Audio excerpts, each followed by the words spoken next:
joining this meeting. Before we start this meeting, let's start this meeting by reciting basmalah together. Bismillahirrahmanirrahim. Bismillahirrahmanirrahim. And now it's time to Mr. Fahmi or Miss Ain to present the material. So for Mr. Fahmi or Miss Ain, time is yours.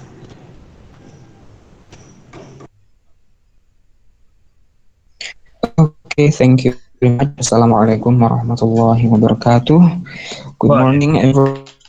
aduh. I hope you are all doing well because, as we know, most of Kudus and most part of Pati now is red zone, even black zone. So I hope you guys are doing well. Stay at home, don't go out too much, etc.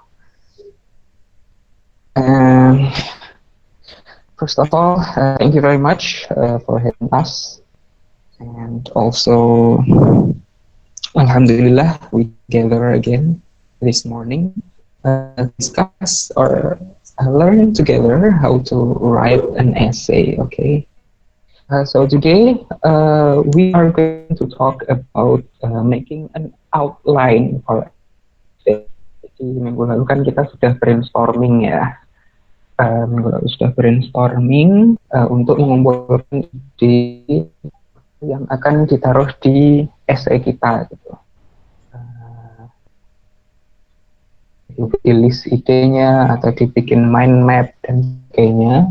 Teman-teman juga sudah bisa mempraktekkan sendiri nanti kalau kita praktek bikin essay. Hari ini kita akan outline dari essay.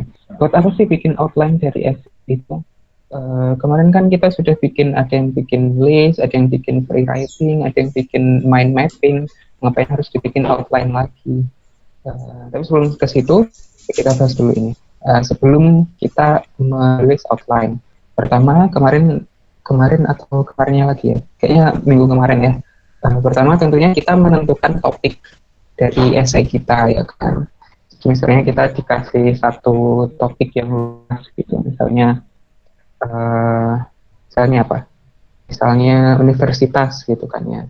Nah dari situ kita milih topik yang spesifik gitu. Misalnya universitas, misalnya IAIN Kudus gitu kan spesifik. Atau spesifikan lagi mungkin pengalaman belajar di IAIN Kudus misalnya seperti itu. Pertama tentunya itu tadi ya, menentukan topiknya. Terus setelah itu mengumumkan ide yang kita lakukan minggu lalu ya, dengan brainstorming itu, mengumpulkan dan mengedit idenya, jadi ide mana yang masuk, mana yang enggak, kayak gitu ya. Itu sebelum bikin outline. Kemudian baru kita bikin outline. Kenapa kita bikin outline? Supaya kelihatan kelihatan kerangka dari tulisan kita gitu. Soalnya kalau mau langsung ditulis dalam bentuk itu nanti kita bakal bingung gitu. Nah ini tadi yang sudah dimasukkan apa ya, terus yang kurang apa gitu ya, atau jangan-jangan kita ada ide yang sebenarnya nggak nyambung gitu. Kalau misalnya kita langsung kita tulis dari paragraf, jadi paragraf kan eman-eman gitu, kita sudah nulis panjang-panjang nanti malah dihapus gitu. Mending dibikin outline-nya gitu. Jadi outline pertama dimulai dengan thesis statement-nya. Thesis statement kita bahas di 2 pertemuan sebelumnya kalau nggak salah ya, di essay structure. Thesis statement itu pokoknya pernyataan apa sih yang mau kita sampaikan melalui essay kita gitu ya. Bisa berupa opini kita atau ajakan kita atau satu informasi yang kiranya kita ingin sampaikan ke pembaca kayak gitu. Pertama outline dimulai dengan thesis statement, kemudian ini ideas-nya ditulis di bawahnya, di atas pol kan thesis statement, kemudian ideas-nya. Ideas ini dalam artian bisa dibilang paragraf ya.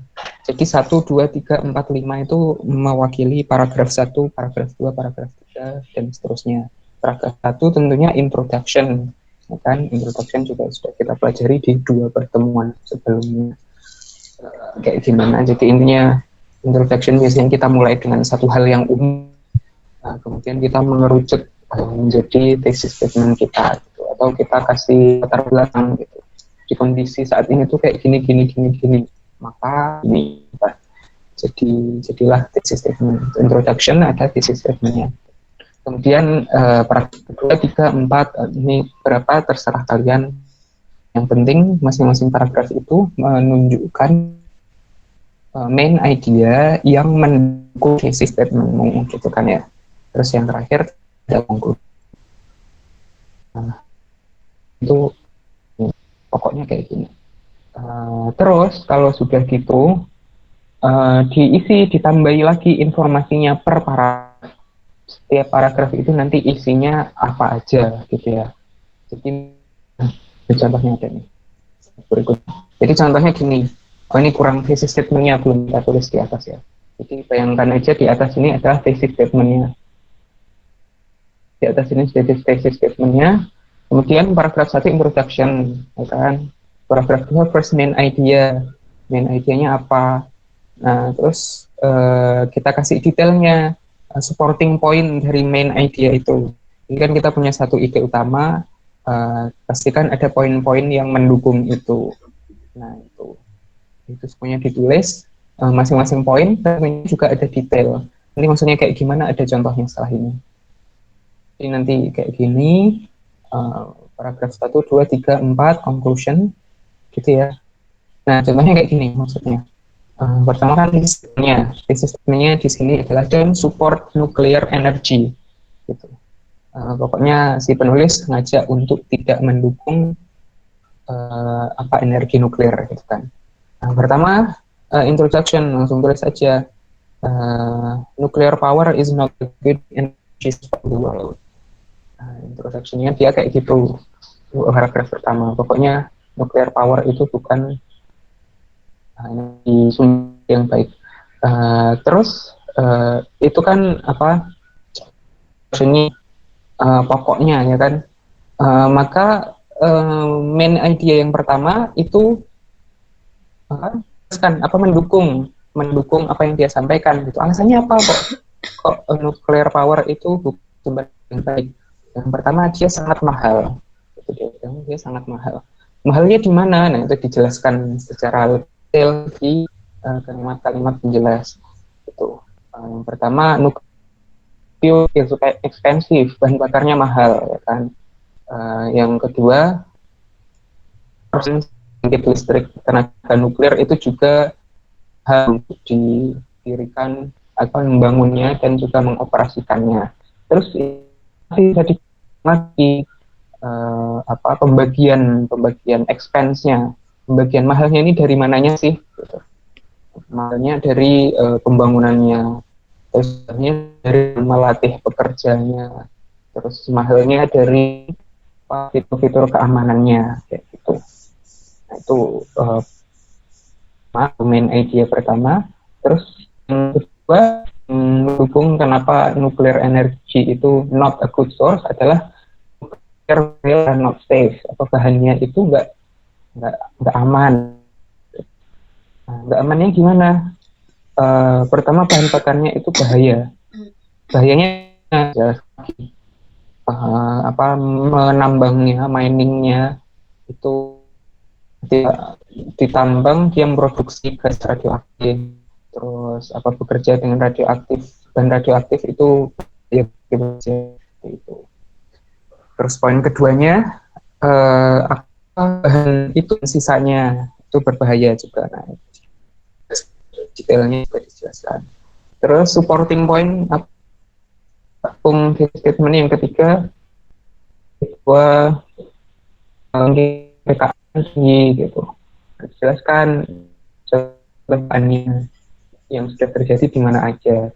Ternyata PKN juga macam-macam, bisa karena salah di power station-nya, atau pekerjanya yang melakukan kesalahan, atau karena sudah kayak gini, sudah lengkap. Nanti ketika jadi tulisan itu nanti hasilnya bagus. kayak gitu. Terus kayak itu akhirnya dikasih apa namanya untuk paragraf kesimpulan. Because of the cost and the danger, world develop different types of energy to replace nuclear power. Tuh disimpulkan bahwa kita kemarin dia menyampaikan kembali statement dengan kalimat yang berbeda dan dengan data yang sudah disebutkan tadi. Itu kan informasi baru atau ide baru. Oke, gitu ya Jan. Kalau sudah jadi outline, kan koreksi apa namanya. Pokoknya intinya dalam writing ini kita terus menerus merevisi, gitu ya. Pertama kemarin kan kita brainstorming, kita ngumpulin ide, terus idenya kan semuanya kita pakai dan dicoret-coret gitu. Nah, terus habis itu kita bikin outline. Nah, setelah jadi outline, ini juga masih bisa dicoret, masih bisa ada yang dihilangkan gitu. Nah, ini kayak gimana bikin outline yang baik untuk essay kita. Yang pertama yang perlu diperhatikan organization-nya, susunannya. Susunannya itu apakah paragrafnya sudah urut, apa namanya, apakah sudah selesai gitu. Kemudian supporting points and details in the right order. Poin-poin pendukung dan detailnya apakah sudah di urutan yang benar gitu. Ini benar gitu. Jadi lihat apakah urutan paragrafnya sudah benar kira-kira menurut kalian. Apa namanya? Prosesnya kan jangan mendukung gitu kan ya. Terus susunan paragrafnya pertama karena mahal, yang karena nggak aman, yang ketiga karena tingginya kemungkinan kecelakaan gitu. Kalau di sini mungkin nggak harus urut dibolak-balik, nggak apa-apa gitu. Tapi apapun dibolak-balik sebenarnya nggak apa-apa. Baiknya itu kita mengikuti urutan tertentu. Nah, urutan itu nanti juga akan di kali ini. Kayak mana yang kiranya perlu dikaitkan dulu. Menurutku di sini urutannya sudah bagus gitu. Yang sama gitu. Apa ya? Apa namanya? Nggak terlalu menakutkan gitu lah. Hal itu terlalu menakutkan. Terus habis itu di berikutnya dia bikin apa?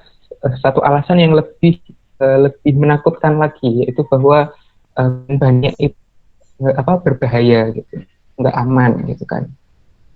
Si idea yang berikutnya dia ngasih alasan yang lebih berbahaya karena apa namanya, ini di luar kendali kita. Kalau tadi kan cuman bahaya aman gitu kan, tapi kan kita masih bisa gitu dengan prosedur keamanan, dengan perlindungan keamanan dan sebagainya. Nah, yang ketiga itu yang lebih urgen lagi, yang nggak bisa kita kontrol, bahwa kecelakaan itu pasti terjadi. Gitu.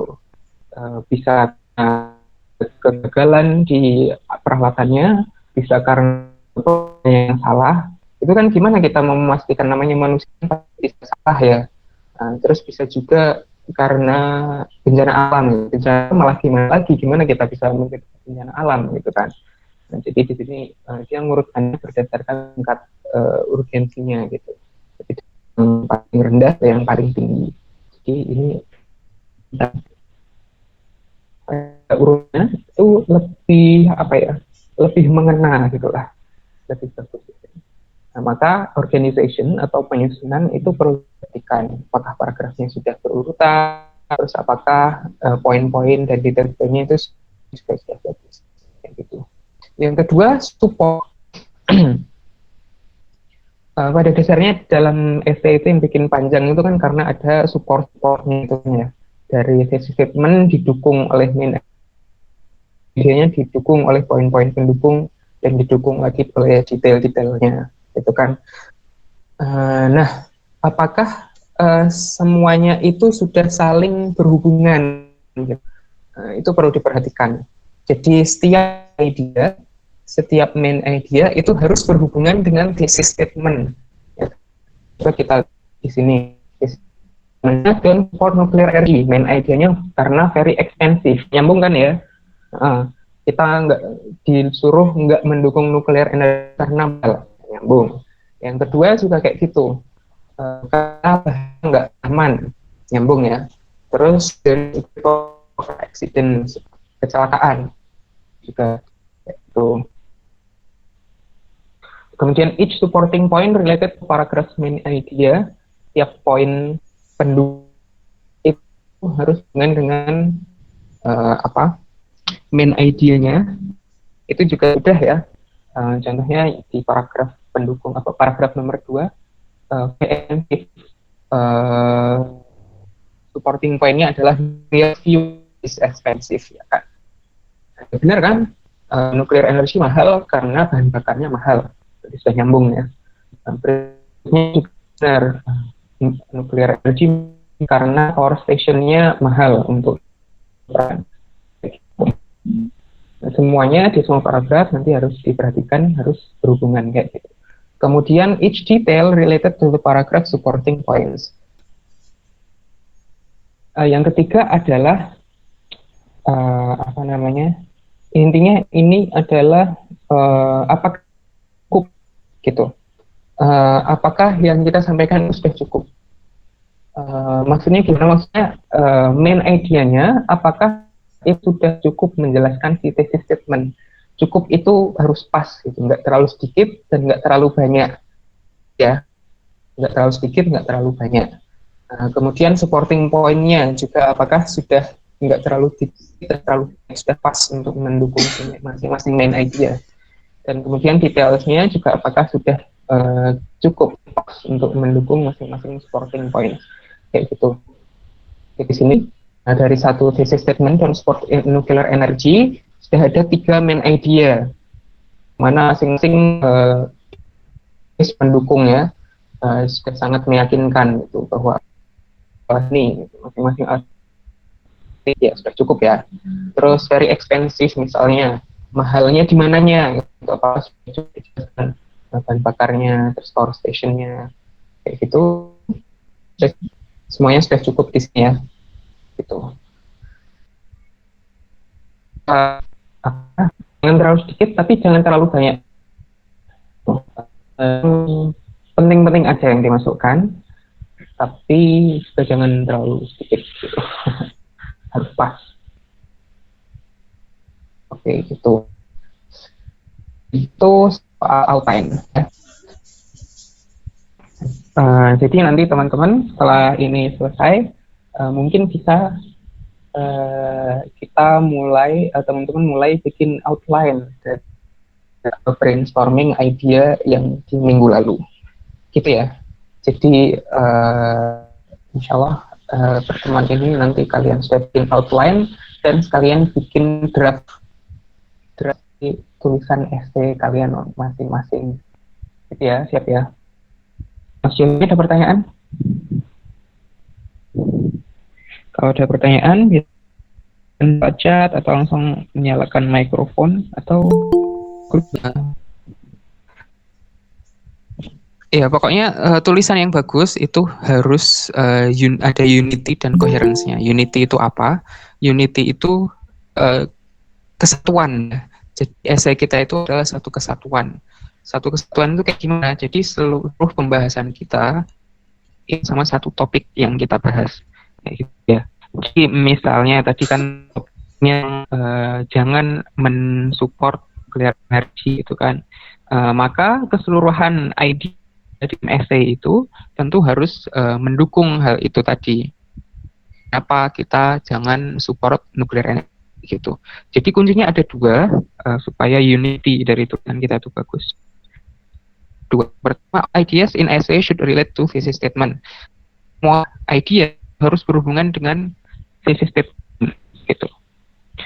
Jadi kalau tadi dibikin outline, kalau ternyata ada menurutmu kurang berhubungan dengan thesis statement, maka itu dihilangkan aja. Kemudian all supporting idea relate to topic sentence. Sama per paragraf itu setiap kalimat itu berhubungan sama kalimat utamanya gitu. Jadi setiap main idea paragraf itu harus berhubungan sama supporting ideas-nya atau poin-poin pendukungnya di dalam paragraf itu. Makanya semuanya sudah berhubungan kayak gitu, maka tulisan kita sudah unity, sudah menjadi satu kesatuan. Terus gimana caranya supaya unity dari essay kita itu tetap baik? Caranya adalah outline-nya itu tadi diedit. Makanya kita bikin outline itu supaya kita kelihatan gitu, apa aja yang mau kita sampaikan sebelum kita tulis di sebuah paragraf atau sebuah essay gitu. Kalau masih dalam bentuk outline kan gampang, maunya mana yang mau dibuang atau mau tambahin di mana gitu. Jadi caranya edit the outline by deleting ideas that are not relevant to the essay statement or topic sentences. Yang hubungan dibuang. Aja. Itu ya. Nah, koherensi maksudnya kayak gimana? Maksudnya adalah bahwa ide-ide tadi yang mana kan sudah kita buat supaya sama satu topik ya kan, sudah nyambung semua. Nah, itu harus disusun dengan cara yang jelas dan logis gitu. Jadi kalau mana itu harus ditata dengan baik. Nah, natanya gimana? Itu tergantung dengan jenis tulisan kita. Kita apa mau jelaskan gitu. Nah, contohnya ya, misalnya tipe tulisan kita kronologi. Kronologi itu maksudnya urut berdasarkan waktu gitu ya. Contohnya misalnya tulisan tentang sejarah. Misalnya kita mau menceritakan tentang sejarah kemerdekaan Indonesia gitu misalnya. Maka nulisnya itu berurutan di kolom yang kanan itu order by time berdasarkan waktu terjadinya gitu misalnya, ya kan. Dengan begitu itu tulisan kita jadi lebih mudah dipahami. Ya, ini tentang koherensi urut apa yang kita sampaikan. Contohnya kalau sejarah tadi. Terus contoh lain misalnya kita mau tentang pengalaman kita, recount gitu misalnya. Misalnya kita mau menceritakan kemarin Lebaran ngapain aja gitu. Nah, pasti kan kita menceritakannya secara berurutan. Maka kita ceritainnya mundur, nanti kan aneh. Kecuali kalau kalian sudah jago banget nulis gitu kan. Mungkin kalian penulis novel gitu. Yang apa namanya, alur waktunya bisa nggak linear. Kayak gitu. Ada yang dulu sebenarnya. Terus contoh lagi misalnya proses, misalnya kita membahaskan cara membuat sesuatu gitu kan, misalnya cara masak nasi goreng, kita nulisnya kan berurutan gitu. Jadi mungkin ngupas bawang berambang dulu, terus ngulek bumbunya dulu, nggak mungkin kita kan pertama sajikan nasinya, terus setelah itu goreng nasinya, nggak mungkin kan? Harus berurutan berdasarkan waktu. Itu gampang. Masih gampang kalau soal berurutan waktu gitu ya. Description. Nah, gimana kalau kita mau mendeskripsikan sesuatu? Gitu, urutannya gimana? Nah, itu terserah kita sebenarnya, tapi kan apa ya, kita cari aja patternnya. Enaknya tanya kayak gimana gitu. Misalnya kita bisa menjelaskan dinya gitu. Misalnya kita mau pastikan penampakan fisik seseorang itu, misalnya kita saya deskripsikan penjahat ke polisi gitu misalnya. Mungkin kita bisa jelaskan urut dari ujung rambut ke ujung kaki gitu kan, supaya urut gitu. Atau bisa juga urutannya berdasarkan ukurannya dan lain sebagainya gitu. Ya kayak gitu. Pokoknya lebih enak kalau ada urutnya gitu, ada pola tertentu gitu yang kita ikuti. Gitu ya. Terus klasifikasi. Ini gimana? Kalau klasifikasi berarti tulisan kita kemungkinan kan kita menjelaskan berbeda gitu kan ya. Yang masuk dalam kategori-kategori tertentu. Tentunya kita bukannya itu per kategori, ya kan? Mungkin kita loncat-loncat kategori satu, berikutnya kategori satu lagi, kayak gitu. Bukan grup idenya dikumpulkan jadi satu, misalnya satu kategori tertentu kita jelasin dulu, terus baru kategorinya, kayak gitu. Terus contoh tipe tulisan comparison and contrast, membandingkan sesuatu. Nah, kita bisa point by point. Misalnya apa ya? Kita mau membandingkan dua jenis mobil misalnya. Kita mau membandingkan mobil sport sama mobil SUV gitu. Membandingkannya mungkin kita bisa point by point. Bisa mungkin dari segi harga, mungkin dari segi perawatannya, terus mungkin dari segi gitu, kayak dalam kehidupan sehari itu bermanfaatannya kayak gimana gitu. Jadi per poin gitu ya. Biasanya kayak gitu kalau kemudian kalau argumentation, persuasion, and cause and effect itu bisa urutannya dari urutan seberapa pentingnya, dari yang nggak paling penting. Contohnya tadi kan contoh kita yang tentang energi, dia urutannya dari yang nggak terlalu penting, pertama harga, kemudian yang lebih penting lagi yaitu tentang bahan bakarnya itu berbahaya, terus jauh lebih penting lagi adalah bahwa rawan kecelakaan yang kita nggak bisa kontrol. Nah, jadi ada urutannya. Jadi dibiasakan nulis urutannya. Itu tadi tentang urutan. Nah, ada juga yang namanya cohesive devices. Device itu apa sih? Alat. Aku jawab pertanyaan dulu aja ya. Apa ini? Thesis statement itu yang ditulis pertama dalam contoh itu digambarkan dalam bentuk A, B, C atau yang A, B, C itu. Ya, thesis statement itu yang paling atas tadi. Jadi di contoh tadi itu thesis statementnya don't support nuclear energy, itu thesis statementnya. Statement itu pokoknya inti dari keseluruhan esai itu. Pokoknya setiap esai itu ada satu inti yang ingin kita sampaikan. Itu biasanya gitu. Esai yang bagus maksudnya. Jadi ada satu yang pengen kita sampaikan ke pembaca gitu. Dan keseluruhan esai itu fungsinya cuma untuk mendukung satu hal itu tadi. Itu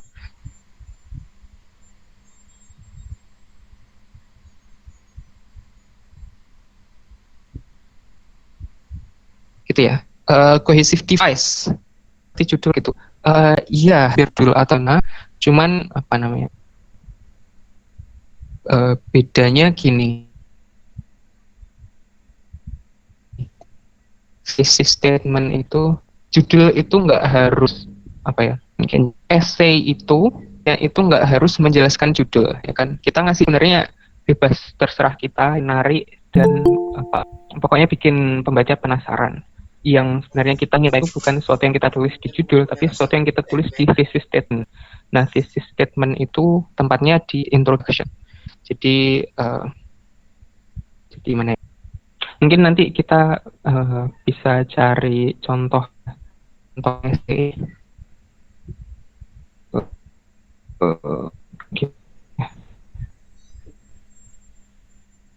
Coba kita cari contoh essay ya untuk menjelaskan thesis statement itu yang kayak gimana. PPT ada. Nanti terakhir ya. Kita lanjutkan di sini dulu. Cohesive device. Cohesive device maksudnya kata-kata atau frase-frase yang bisa kita gunakan supaya paragraf itu lebih smooth gitu, lebih mengalir gitu kan idenya. Jadi nggak kayak, jadi antara satu kalimat sama kalimat yang lain itu kayak berhubungan gitu. Nggak ngalor ngidul sendiri.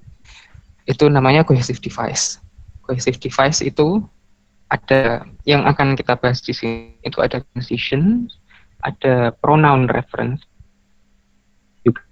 of key ideas. Pertama transition itu kata-kata kayak gini nih loh. Nah, kalian pasti sudah tahu kan? After, next, since, first, second, kayak gitu. Itu namanya transition, ya kan? Jadi kata yang kita taruh di awal kalimat atau di manalah untuk menghubungkan antara kalimat berikutnya. Gitu. Jadi kalau misalnya paragraf kita itu sifatnya kronologi, berurutan, maka kita bisa first, pertama, second, dua, after that, next, kayak gitu. Itu kronologi ya. Comparison itu untuk membandingkan. Likewise, membandingkan dua hal yang mirip, ya kan. Compare to, similarly, as titik-titik s, and dan sebagainya. Contrast itu untuk menunjukkan dua hal yang berlawanan. However, jadi apa ya however itu? Akan tetapi gitu kan. On the other hand, this is it, but yet, kayak gitu. Contrast, example, untuk ngasih contoh, ya kan. For example, in general, generally, for instance, tau nggak? For instance itu hampir sama kayak for example. Specifically, kalau misalnya kita mau menjelaskan sesuatu lebih spesifik lagi, kayak gitu. Itu juga untuk contoh, ngasih contoh, gitu ya. Ini ada 3 lagi. Ada cause and effect, ya kan. Pasti kan ada sebab akibat juga. Therefore itu apa? Karena itu, atau maka, so, maka, thus juga kayaknya maka, as a result, akibatnya, gitu kan. Since, kalau since berarti kebalikan ya. Since itu kayak because, ya nggak sih? Karena.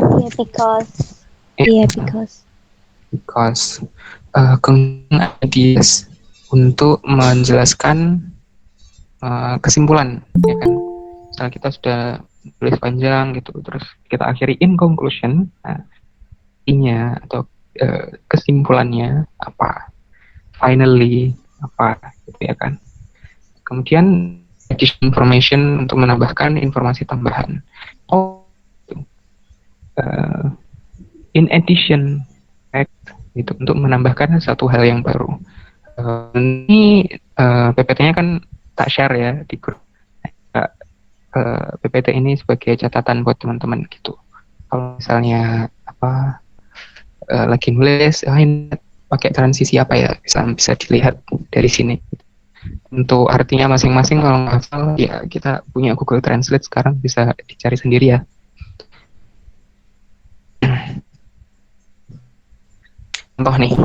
Contoh penggunaan transition.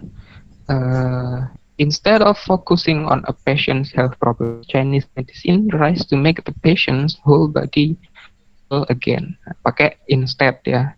Instead itu apa sih? Kalau di subtitle biasanya diterjemahkan jadi alih-alih, ya kan? Alih-alih, kayak bukannya gitu kan. Jadi bukannya fokus pada permasalahan kesehatan. Kedokteran Cina atau kedokteran tradisional Cina itu berusaha untuk menjadikan keseluruhan tubuh si pasien itu menyehat kembali. Itu instead itu kayak gitu, bukannya A tapi justru B gitu. Itu instead. General dia ngasih contoh yang lebih spesifik gitu. Maksudnya tadi Chinese medicine kok membuat patient's whole body health. Jadi in general dia menunjukkan gambarannya bahwa dokter dari dokter Chinese medicine itu percaya bahwa dalam manusia itu ada 2 tipe energi, yaitu yin dan yang. Itu kemudian an imbalance ketika ada ketidakseimbangan, yin for instance, atau too much example. Jadi contoh ya di sini unhealthy. Jadi ketika ada ketidakseimbangan, misalnya banyak yin, maka seorang menjadi tidak sehat. Ini pakai transition supaya antara satu kalimat ke kalimat berikutnya nyambung.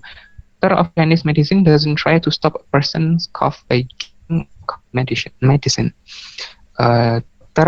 Kedokteran Cina dia tidak berusaha menghentikan batuknya pasien dengan mengasih obat batuk, tapi the doctor gives a mixture of herbs, ramuan gitu kan, yang akan memberikan keseimbangan dalam tubuh pasien. As a result, sebab akibat ya. Hasilnya, ketika tubuh sudah seimbang, the cough will stop naturally. Batuknya akan berhenti dengan sendirinya. Kayak gitu. Jadi pakai transition. Nah, yang kedua adalah noun reference. Maksudnya kayak gimana? Pronoun tahu ya, pronoun itu kata ganti. He, it, they, kata ganti yang lain juga bisa their, misalnya kalau kita mau menggantikan satu tempat, ya kan? Atau bisa apa lagi? This, that, bisa juga kayaknya ya. Ya, contohnya seperti yang di sebelah kanan ini, kelihatan ya. Okay. Barcelona, Spain's second biggest city and the capital of Catalonia, is a popular tourist attraction for several reasons. First, the city is ideally located for both the mountains and the beach, although it is on the coast. Nah, ini merujuk ke apa? Merujuk ke Barcelona itu tadi. Jadi dia nggak nulis Barcelona lagi. Although Barcelona is on the coast, tapi dia pakai it gitu. Supaya ada referensi atau merujuk ke subjeknya itu di kalimat sebelumnya. Jadi dengan begini kalimatnya jadi nyambung gitu ya.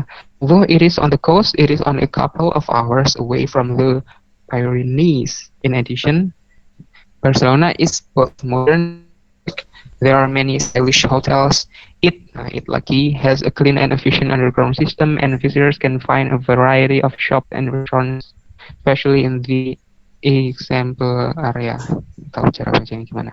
The oldest area of the city, the Barrio Gótico or Barrio, is beautiful because many of its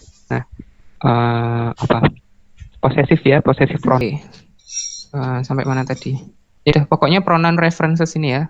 Intinya adalah untuk supaya kalimatnya nyambung dengan cara menggantikan subjeknya dengan pronoun gitu. Tadi kita sampai sini yang C.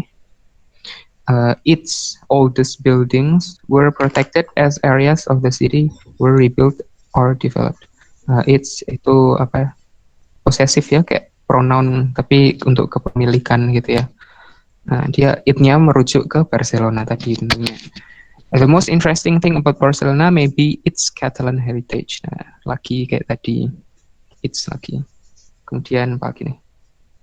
And they speak Spanish as well. They-nya merujuk ke siapa ini? Merujuk ke the people living in and around Barcelona, ya kan? In addition to the strong Catalan background, there are large groups of people who originally came from other parts of Spain, such as Andalusia and Murcia, living there. There merujuk ke tempatnya, yaitu Barcelona, gitu ya. All of this, semua ini merujuk ke apa? Ke poin-poin tadi itu ya.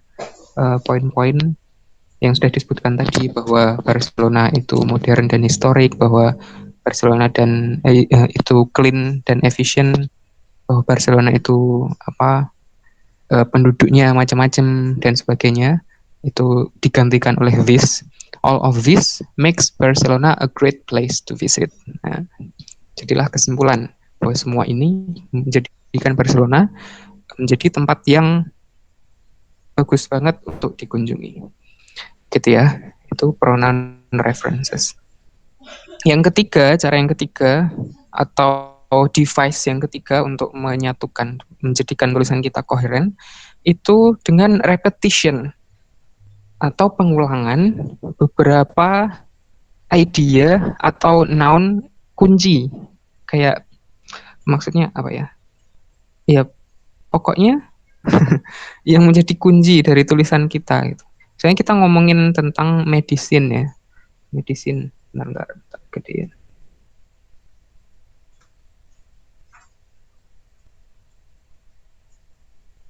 Diulang-ulang terus di paragraf ini. Coba kita baca ya.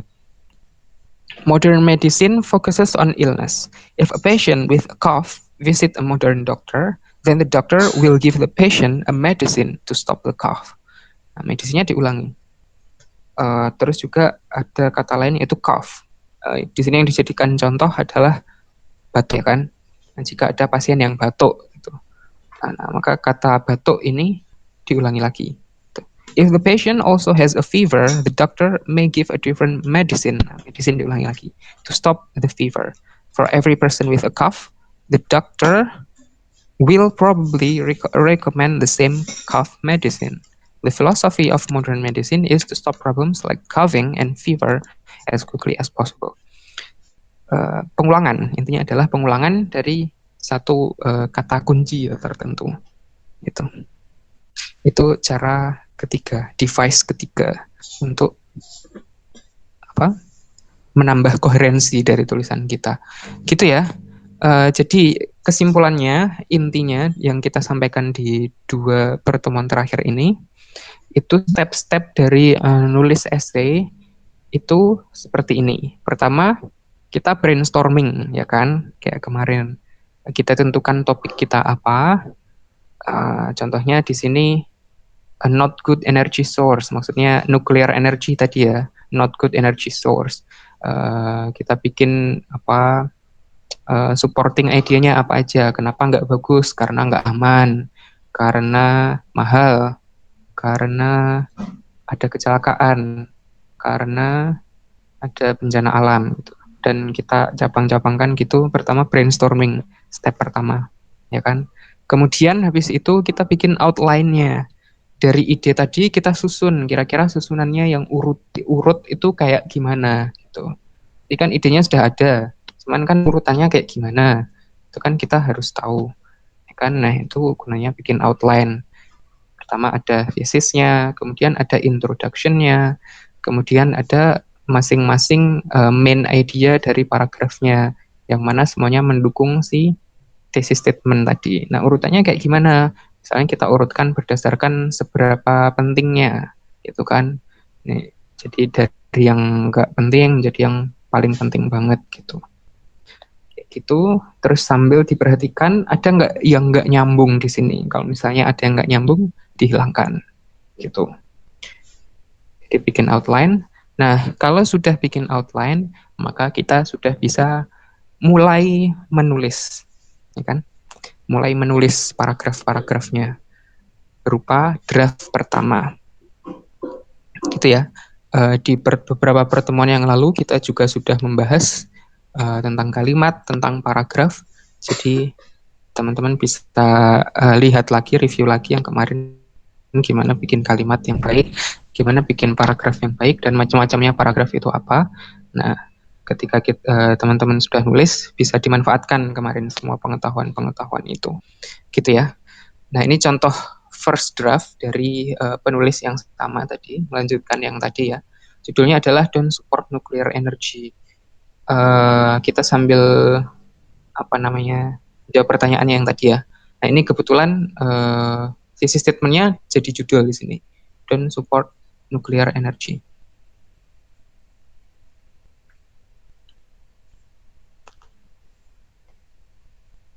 Oke, kemudian coba pakai pointer ya. Don't Support Nuclear Energy judulnya. Kemudian paragraf pertama ini ceritanya, ini dia introduction. Tapi karena masih first draft, dia mungkin belum bagus, paragrafnya masih terlalu pendek atau masih ada yang kurang gitu. Nah, ini ceritanya draft ini terus direview sama gurunya si penulis gitu ya. Nah, paragraf pertama dia langsung to the point gitu. Even though it can provide the world with a source of electricity, nuclear power is not a good energy source because it is too expensive. The materials used in the power stations are not safe, and there is a great possibility of accidents. Dia langsung ke kalimat statementnya dia, ke thesis statementnya dia, bahwa nuclear power is not a good energy source. Gitu.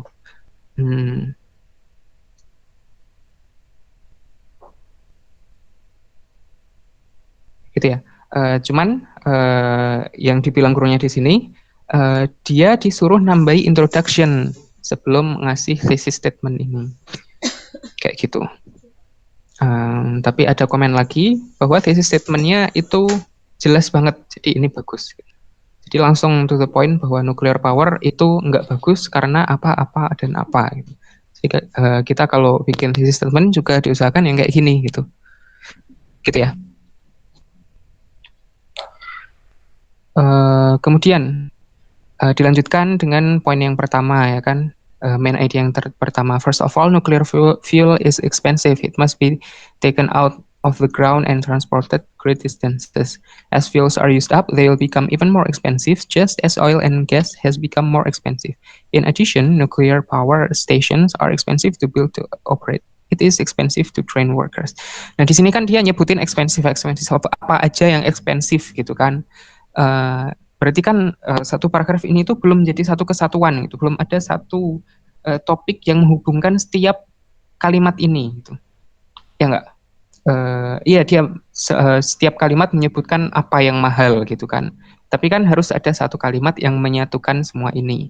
Nah, itu yang kurang di sini adalah topic sentence-nya. Makanya si gurunya nyuruh, can you add a topic sentence to this paragraph gitu. Nanti kita lihat di draft berikutnya topic sentence-nya itu apa.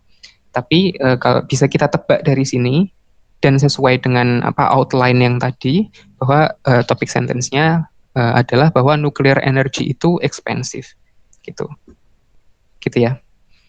Kemudian ada tambahan lagi, can you explain this idea a little more? In addition, nuclear power stations are expensive to build and to operate. Nah, mungkin di sini masih bisa dijelaskan lagi, maka gurunya nyuruh dia untuk menjelaskan lebih lanjut. Maksudnya kok mahal dalam hal pembangunannya dan pengoperasiannya itu kayak gimana gitu ya. Kemudian dia lanjut ke kalimat berikutnya, nuclear materials are not safe. When uranium is taken out of the ground, radioactive gas is released. Nah, apa namanya? Dia langsung to the point. Dia langsung to the point bahwa nuclear materials are not safe gitu. Langsung ke idea berikutnya gitu. Nah, ini kan jadi flow-nya atau alirannya itu kan kurang smooth gitu kan. Kurang mengalir dari paragraf yang tadi ke paragraf yang ini. Maka nah dikasih transition dari paragraf tadi ke paragraf ini, dikasih transition supaya agak nyambung. Transitionnya apa kira-kira di sini? Kemungkinan transitionnya adalah dia menambahkan informasi baru, ya kan? Berarti mungkin bisa in addition atau furthermore atau seperti itu, gitu ya. Kemudian you have used expensive 5 times in the paragraph. Expensive-nya diulang-ulang terus. Ya itu bisa apa ya? Mungkin dia itu ya repetition tadi. Tapi kalau terlalu diulang-ulang juga nggak bagus. Kemudian ada lagi idea yang disuruh mengembangkan, yaitu why is uranium not safe dan seterusnya. Dan transition. Setiap paragraf disuruh kasih transition. Oke, itu untuk main body-nya ya, untuk beberapa paragraf yang isinya supporting ideas. Kemudian terakhir ini conclusion. It is true that oil and gas cannot supply all of the world's energy needs much longer. However, we cannot replace them with an energy source that is too expensive and is dangerous from the time the fuels are taken out of the ground and even after the station is running. Nah, paragraf kesimpulan seperti yang kita bahas dulu, dia menyampaikan kembali thesis statement-nya. Thesis statement-nya adalah bahwa nuclear energy itu nggak bagus, gitu kan. Cuman dia menyampaikannya dengan cara yang berbeda. Nah, dia menyampaikannya adalah bahwa nuclear energy itu nggak bisa menggantikan oil and gas, yang mana sudah nggak bisa mensupport kebutuhan energi kita lagi. Dan sambil dia menyebutkan alasan-alasan yang sudah dia jelaskan tadi. Kayak gitu. Jadi nulis kesimpulan itu kayak gitu intinya. Gitu ya, ini draft pertama, ada koreksi-koreksi dari gurunya, terus kemudian jadilah draft yang kedua. Nah, kita bandingkan dari yang tadi ya, dari paragraf pertamanya, dia sudah menambahkan background, latar belakang itu bisa menjelaskan kondisi saat ini tuh kayak gimana sih, gitu. Nah, dia bilang, these days, dewasa ini, kelihatannya semua orang khawatir dengan kebutuhan energi dunia gitu, karena kita mau kehabisan minyak dan gas gitu. Dia menjelaskan dulu kondisi kita saat ini kayak gimana gitu. Nah, karena kondisi kita kayak gitu, maka scientists and researchers dia mengeksplor sumber-sumber energi yang baru seperti solar, wind, from hot rocks beneath the surface gitu, kayak gitu. Dia masih agak general ya kan. Dia membicarakan tentang energi alternatif selain oil dan gas gitu. Nah, terus habis ini baru dia spesifik. Akan tetapi ada satu sumber energi yang menurut saya tidak perlu dikembangkan lebih lanjut gitu. Nah, dia mulai merujuk ke apa yang mau dia sampaikan. In fact, I believe that we should stop using it as soon as possible. Bahkan seharusnya kita berhenti menggunakan itu. Even though it can provide the world with a source of electricity, nuclear power is not a good energy source. Nah, akhirnya dia menyampaikan bahwa nuclear power itu bukan sumber energi yang baik. Seperti itu.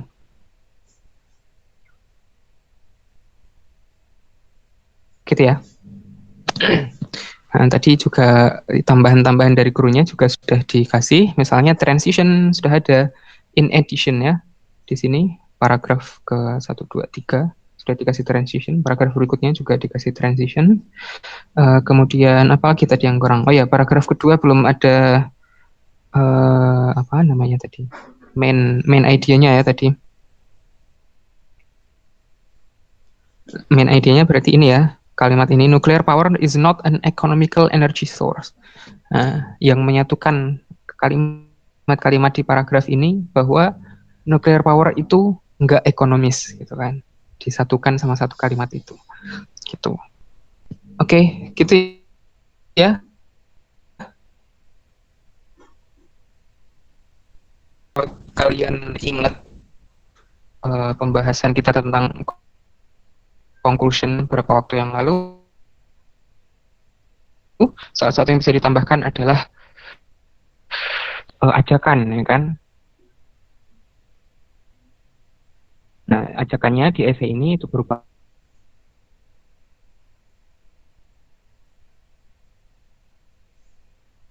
kalimat terakhir ini. Instead, we must develop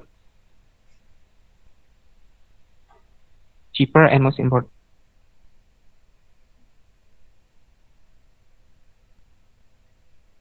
safer types of energy to power our world. Jadi dia mengajak untuk apa? Yang dikembangkan itu tipe energi yang lebih murah dan lebih aman aja gitu.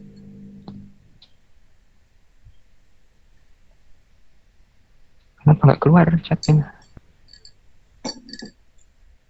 Dalam contoh Barcelona, penulisan antara it is sama its beda ya. Its itu kepemilikan yang tadi. Coba kita lihat.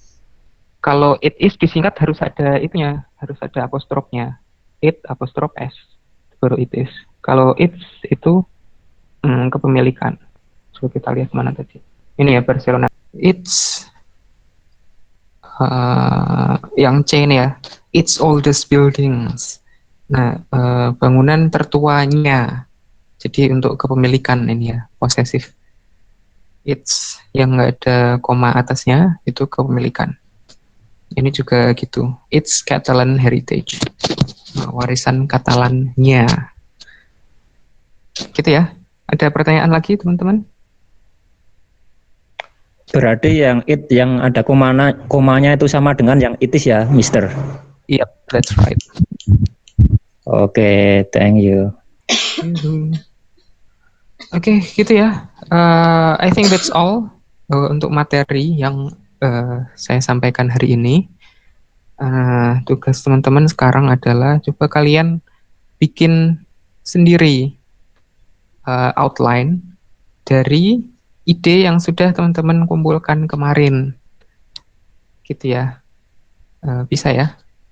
Jadi kemarin kan sudah bikin brainstorming, terus sekarang dibikin outline-nya, kemudian sekalian langsung dibuat draft seperti yang ini tadi. Draft maksudnya kalian nulis aja gitu, nulis berdasarkan outline. Ada pertanyaan lagi? Untuk materi atau temanya? Oh, materi tulisannya. Iya, Mister. Terserah kalian. Dari yang brainstorming minggu lalu, yang menurut kalian paling menarik dari yang minggu lalu, bisa kalian kembangkan jadi outline-nya, kemudian jadi tulisannya. Atau kalau mau bikin baru juga nggak apa-apa. Oh, yang festival, yang Ah My ya, Country, Mister. iya, festival dan sebagainya. Atau kalau kalian nggak suka sama itu, mungkin ada topik sendiri yang kalian benar-benar passionate pengen menyampaikan juga boleh. Gitu. Yang penting menggunakan semua pengetahuan yang sudah kalian kumpulkan selama beberapa pertemuan terakhir, mulai dari pembahasan tentang bikin kalimat, kata-kata penghubung, terus bikin jenis-jenis paragraf, kemudian sama susunan esai itu kayak gimana, itu semuanya kalian gunakan untuk menulis draft ini nanti, gitu ya. Jadi nanti di pertemuan berikutnya kita bisa mulai membahas hasil tulisan kalian. Nah, kalau sudah ada tulisan dari kalian kan kita jadi tahu kekurangannya di mana. Apakah secara grammar, secara kosakata apakah sudah cukup, kemudian juga secara tata penulisan juga apakah sudah benar atau belum. Gitu ya. Kalau nggak ada pertanyaan, I guess that's all for today. Dari saya sekian.